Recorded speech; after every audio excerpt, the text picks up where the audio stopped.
and we don't really smile much. I'm here with Craig Dwyer from Uipath. Craig, how are you? I'm very good, Evan. How are you? I'm well. You are live at the Gartner event. How are things going on the floor, on the ground at the Gartner IT Expo? I am. I'm live at the Gartner IT Symposium. There are thousands of IT people here in Orlando, Florida, and we're at the Swan and Dolphin Hotel with hundreds of other vendors and a lot of AI conversations going on. Lots of vendors, but you guys are mastering the art of AI at work. So you're really standing out of the crowd. I just got back from Forward in Las Vegas, your big annual event. So I feel like I'm fully up to speed, but I'm going to ask you some questions because it's all about you here. So tell me, what's top of mind? Tell us about the presentation that you just gave at the Gartner Symposium. Yeah, so I was speaking in their futures area, and we were talking about the combination of AI and automation being the new power couple. So it's the Hmm. new IT power couple. We had a packed room, a lot of interest in the topic, and really just talking about how AI and automation are just better together, and very a strong synergy between them. Yeah, it was fascinating to see the evolution happening at UiPath from its initial focus as an RPA company to an AI at work company. And there's some practical impacts from that. Tell us about some of the new solutions that were announced last week. Yeah, so first I'll start with just a little bit of background on sort of AI and automation together, and then bridge into the solutions.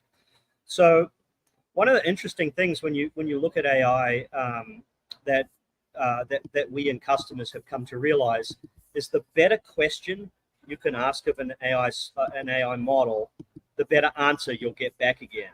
So this idea of context and providing the right context when you ask a question, super important to getting a good answer back.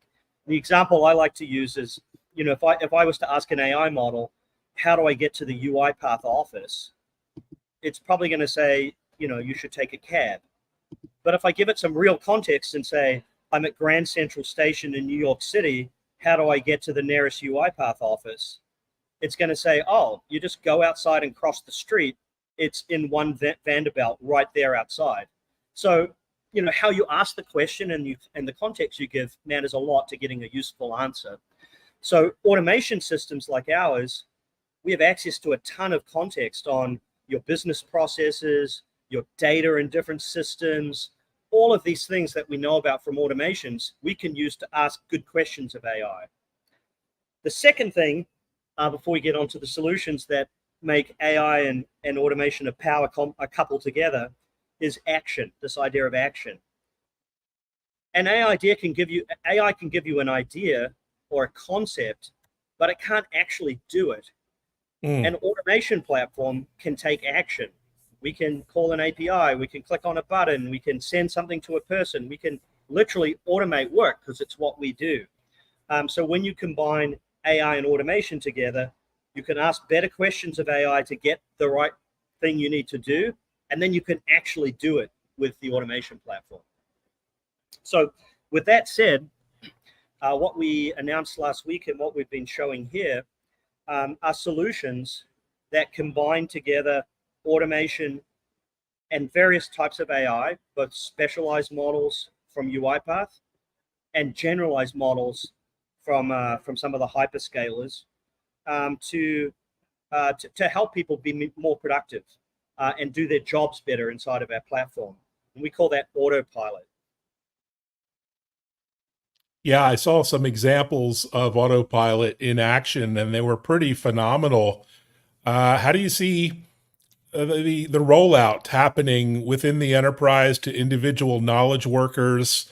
What's that process going to be like? And the adoption of Autopilot is happening now. It's pretty exciting. Yeah.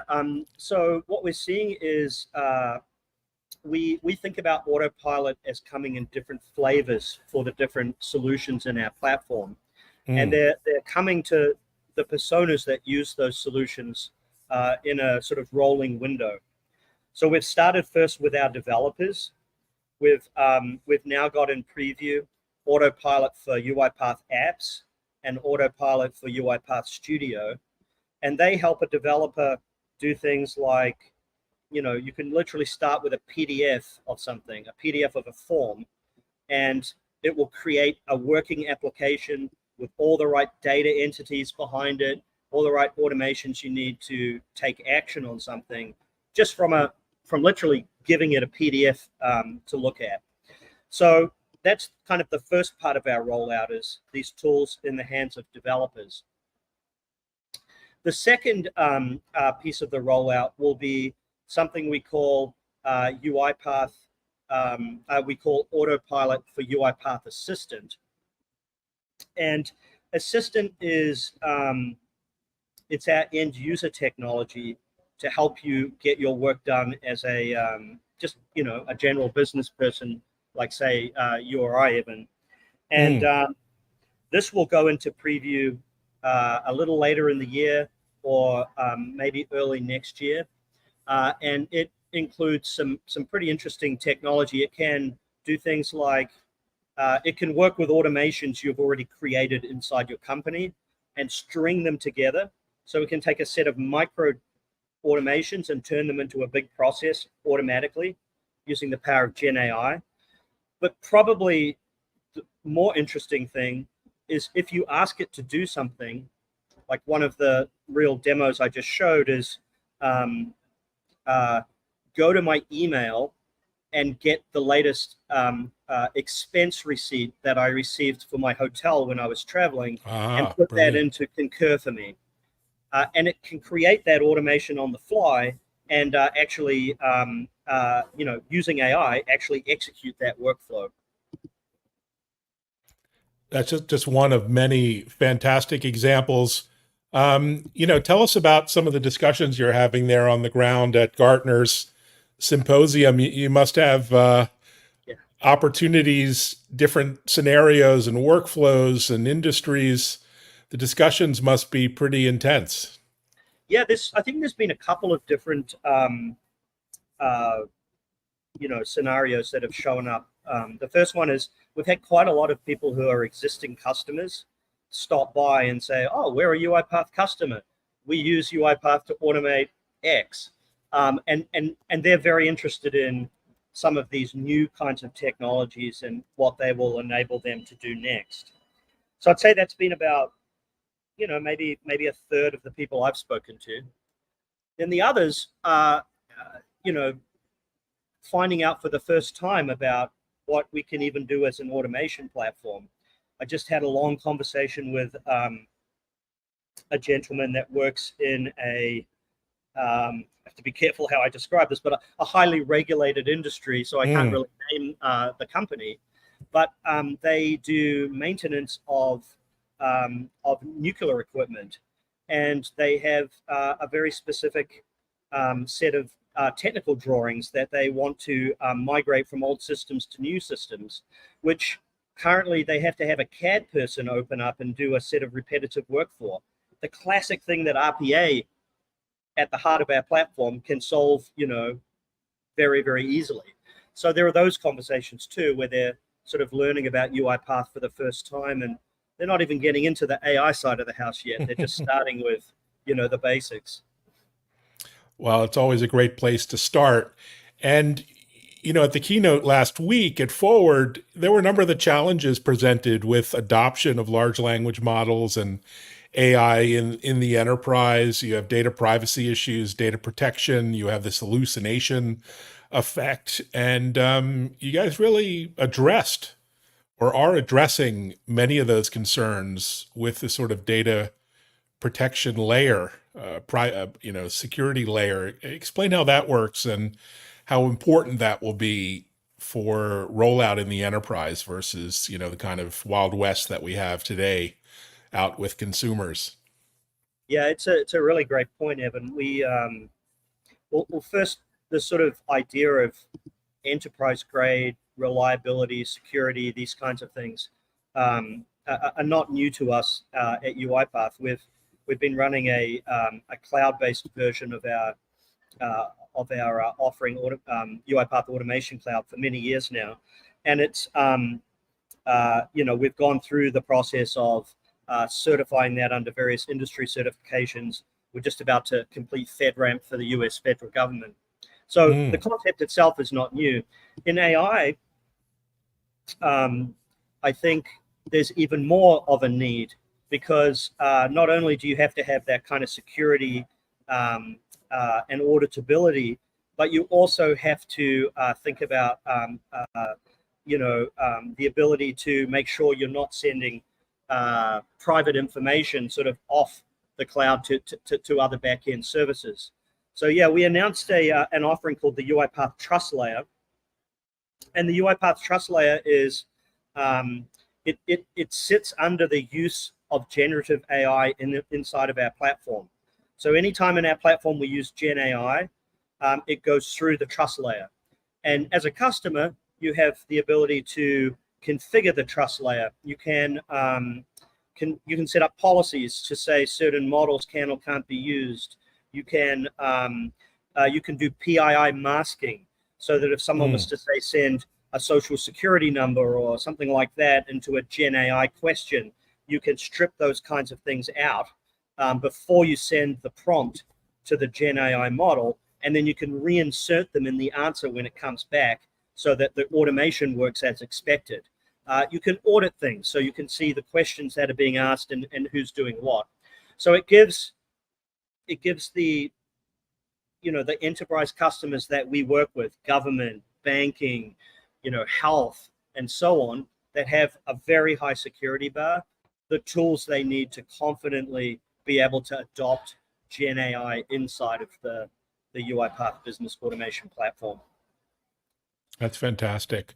You guys commissioned an interesting study with Bain about the impact of AI in the enterprise, and 70% of executives were looking for AI-driven automation to kind of transform their business, seeing it as a critical objective. Are you seeing that at the Gartner Symposium as well, that sort of interest? Yeah, we are. We've had sort of AI in the platform for many years now for specialized use cases. So things like document processing, the ability to read an invoice and do your finance processes, that kind of stuff we've been doing for quite some time. I think the new conversation that is happening at events like this is around the use cases that generative AI opens up for automation that weren't really possible before. And they tend to be front office oriented things, customer service oriented things.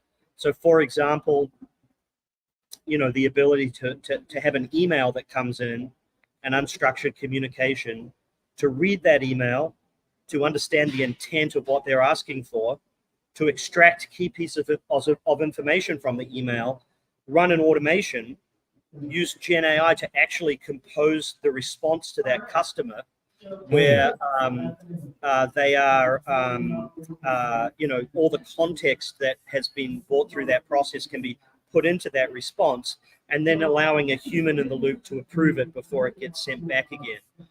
That kind of automation just wasn't possible before Gen AI support in the platform. So it's really opened up lots of different avenues for people. They're either extending an automation that they previously had and adding these more creative aspects in, or they're just moving into customer service kinds of scenarios. Well, that's super exciting. Well, I know Uipath has a big presence there. What else can they folks look forward to? Obviously, stopping by the booth. Any other presentations or partners that are worth mentioning? Yeah, for sure. Like we've got some of our leading product experts here at the booth, so definitely good conversations to have. We also have another session tomorrow where the session today was more sort of technology and product focused and showing off automation and AI really pragmatically working together, like for real code. Tomorrow we're going to talk more about business outcomes of what have happened for customers when they use AI and automation together. And I'm going to be joined by one of our customers, Maxim. Maxim comes from a company called Wesco. Wesco's a Fortune 200 organization. They are one of the world's largest logistics and supply chain companies.